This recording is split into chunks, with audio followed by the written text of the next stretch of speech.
So in case you missed it, Sony announced the brand new PlayStation 5 models, which they're not calling Slim, but they're basically the PS5 Slim that are going to be coming out later on this year in 2023 around the kind of holiday Christmas season.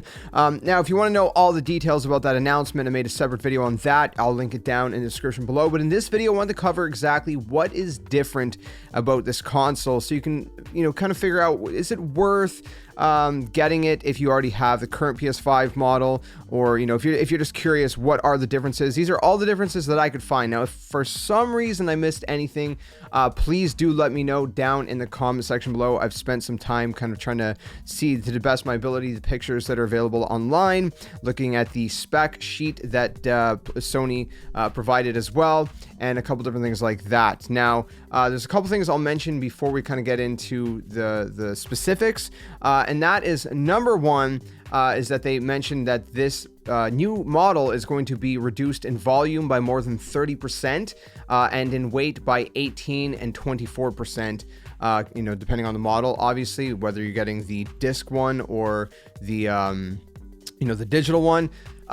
Compared to previous models. It's also worth noting that there are 4 separate cover panels. So in the previous edition, there was only 2 side panels, one on the left, one on the right. This one has 2 on the left, 2 on the right, an upper and a lower. So they're saying that with the top portion in a glossy look, and then the bottom in a matte finish. So kind of like the matte finish that we have on our current ones, but the top panels are actually a glossy finish. And of course, you can see that the panels also have a little bit of a different sort of design to them a little bit, right? Different kind of, I don't know the right word I'm looking for right now, but again, you can see just kind of like how the edges are and stuff. They're shaped a little bit differently as well. And then obviously the biggest thing is the fact that it is a slimmer console. If you compare the two side by side, which we're going to be doing a lot in this video, then you can see that this is, a good amount slimmer, especially if you look at that kind of middle section in the PS5 and whatnot. So the other thing that's worth noting is that the disk drive is removable on this model,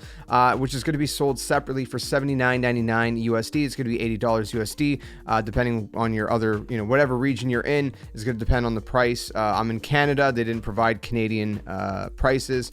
But anyways, you can kind of figure out from there, just use a calculator, USD to whatever your currency is, and you get a rough idea of what you should probably expect in terms of how much this thing will cost locally for you.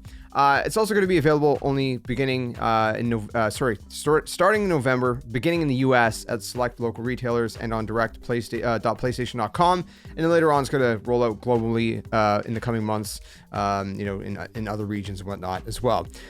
And also worth noting, once the current inventory of the current model PS5 is sold out, then this is going to be the only model available, which is not really a bad thing because it doesn't really matter unless you don't like the look of it with the cutaways and stuff. So again, if you do get the digital version, you can just buy the Blu-ray disc drive separately and kind of pop it in there. And then likewise, I believe that if you get the physical version, the disc drive is removable. So if for some weird reason you get that version and you want to just sell off the disc drive, you see, oh, I'm not really using it. As far as I'm aware, you can do that as well.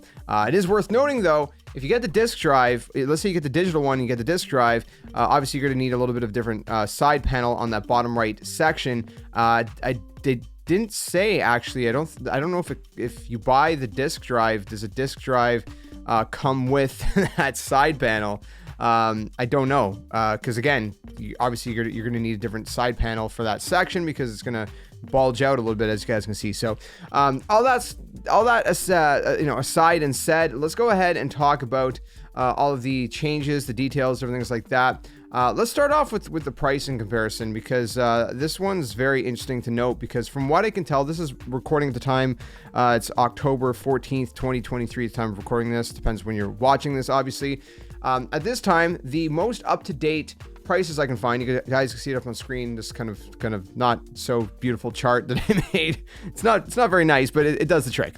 PS5 disc edition is $499. $499, so basically $500. This is the 2020 edition, the original model, the fat model. And the new one is also priced at $499.99, $500. Again, this is all USD prices. And these are, well, for the current models, the fatter models, the 2020 editions, these are what I could find on, GameStop.com, BestBuy.com, Amazon.com, etc. And then the new pricing is what was officially announced by Sony in the PlayStation blog. Now, here's where things get a little weird and interesting. I don't know what's going on here, but the digital edition of the 2020 PS5 is $399.99, so $400, but it's seeing a $50 price increase for the 2023 edition, the slim model, which I'm not entirely sure why that is. Maybe that's because I guess it has the ability to have a disk drive added. I don't think that would really bump it up by $50 though. It really doesn't make sense to me why it's $50 more, but it is. So, I mean, I don't know. Take it as you will. So that's the price in comparison. We also have specs, and then we have some physical differences we're going to look at. So next we're going to look at the specs. I'll throw it up on screen. Now, the one on the left is the 2020 edition. The one on the right is the 2023 edition. The chart on the right is coming officially from PlayStation. The one on the left I found online just kind of listed all the specs. I couldn't find the official one from PlayStation, which I'm sure they had one somewhere, but I couldn't find it.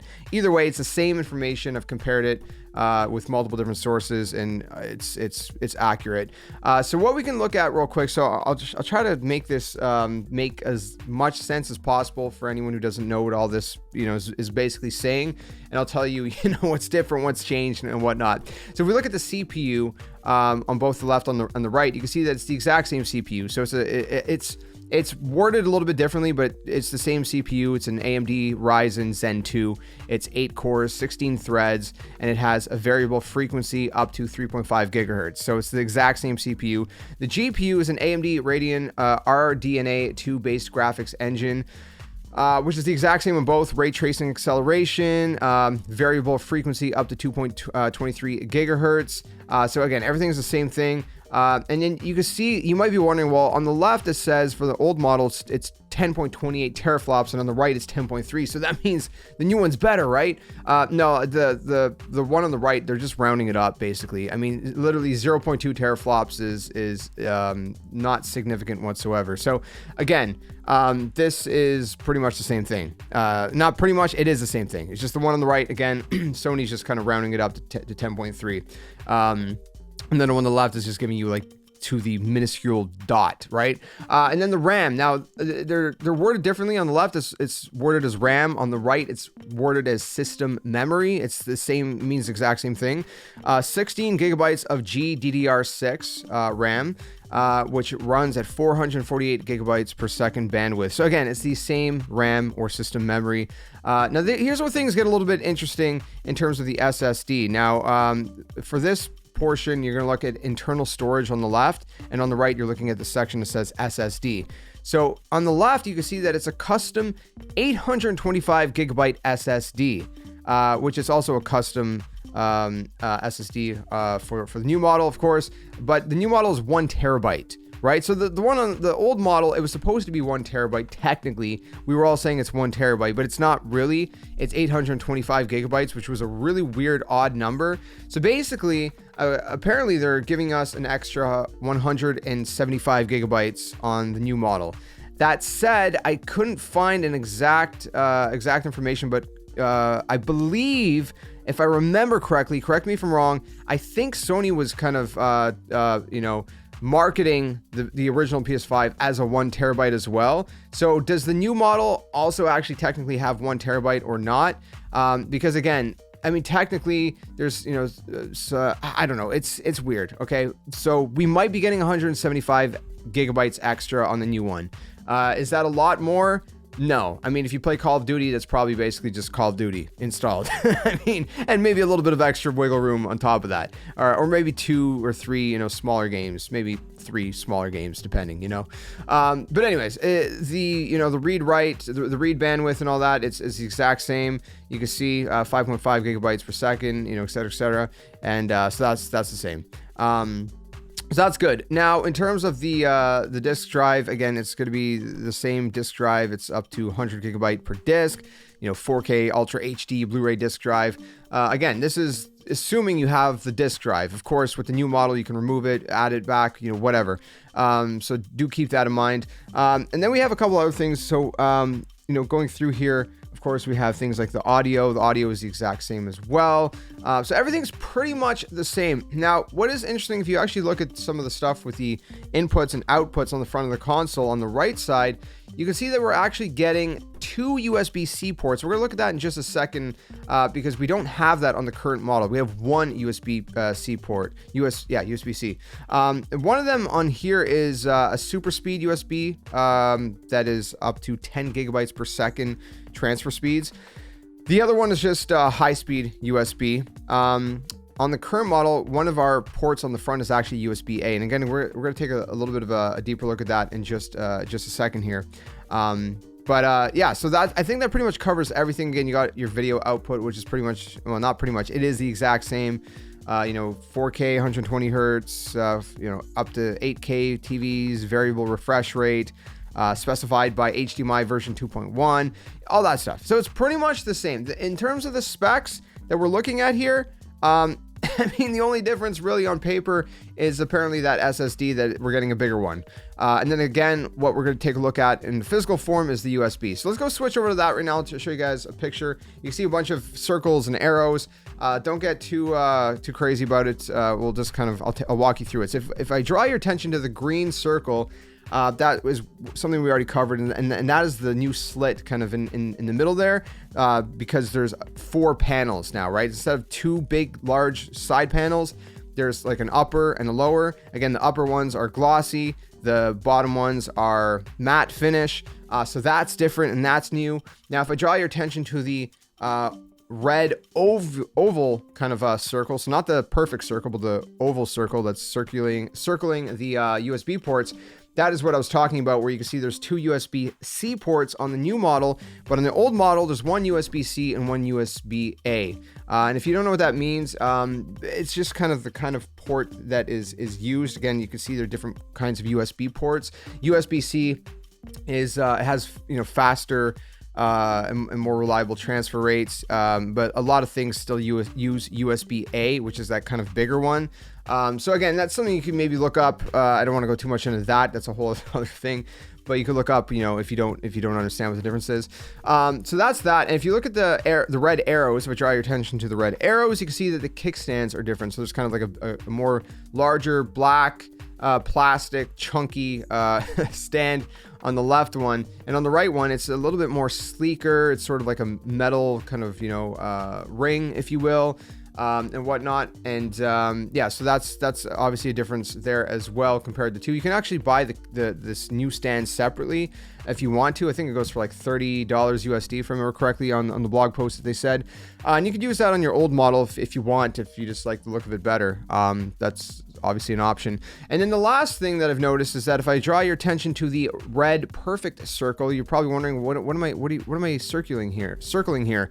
Well, on the left model, which is the original 2020 model, you can see that is the eject button. So this is specifically for the optical drive, right, for the disk drive. Now the eject button is built into the middle section of the PS5 in the original model, but I guess because the new model has a removable disk drive, they had to move that eject button, and so now it's actually right beneath the disk slot itself. So you can see on the right side on the new model, in the slim version, the eject button is actually right there on the disk the disk slot. So that's how you're going to be able to eject your discs, right there. So that's just been moved over there. Again, the reason is because the disk drive is removable on this model. So that's all the physical differences that I could spot with the new model compared to the old one. But there's one more thing. I'll throw it up on the screen. You guys could take a look. And this is that if you're laying it on its side, now they're showing the disc version obviously here, but assumingly this is going to be available also on the digital versions. It's going to be on both versions. But there's a little kickstand you can kind of pull out to kind of lay it on its side. Right now, the way it would work is you'd kind of lay the PS5 sort of on the circular kind of stand in a different kind of way. And that would be kind of how you would do it, or you just kind of, you know, I guess lay it on the opposite side, but it wouldn't really be supported well. So you kind of have to lay it on the stand. But with this, apparently there's a kickstand. Now I've tried to look at some of the other pictures, and I just for the life of me cannot see it.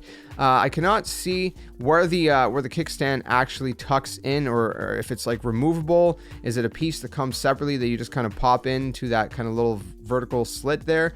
Again, we don't see any of it from that side good enough. This is like the best shot we kind of get. So I don't know where that is. It might be just a removable piece that you just kind of pop in there if you want, but it's a lot better because it's a lot more kind of simple. My question though is, if you're not using the disc version, then what's supporting it on the left side, right? I don't know if that kickstand would still be able to support it because it'd sort of be off center. So maybe this kickstand only works in this way with the disc drive. Again, they didn't say much about it, and they didn't show a whole lot about it either. So if you guys have any further ideas regarding this, please do let me know. But again, this is just a picture that they threw up without any context whatsoever that I thought was interesting to point out. So I don't know, let me know your thoughts on that. But I think that pretty much covers everything, my friends. Let me know your thoughts in the comments below about all these differences with the PS5 models, the old and the new. Do you see any reason to upgrade to the new model? Why or why not? And if you don't currently have a PS5, well, you might as well get the new model, right? It's slimmer, looks a little nicer, but of course there's a couple different little changes. You're getting a little bit bigger of a hard drive, assumingly, and you got two USB-C ports on the front. Like I said, a sleeker kickstand and a removable disk drive as well. So let me know your thoughts. If you enjoyed this one, do leave it a like. Really helps the channel. Subscribe for more. We talk about the games, play the games here on the channel. You can check out all other links down in the description below, and I'll see you guys soon in another one. Till then, my friends, game on, and thanks for watching. Hey you! What are you doing? Join the Skeleton Army! Do it today! Don't wait till tomorrow, because tomorrow might never come. The Earth is gonna fade, that's inevitable. The next second of your life's not even promised, so you better think about where you're going, and you might as well just join the Skeleton Army. Plus, we do kind of like you a little bit, so it'd be nice to see you around here. But if you don't want to, hey, your loss. See you later!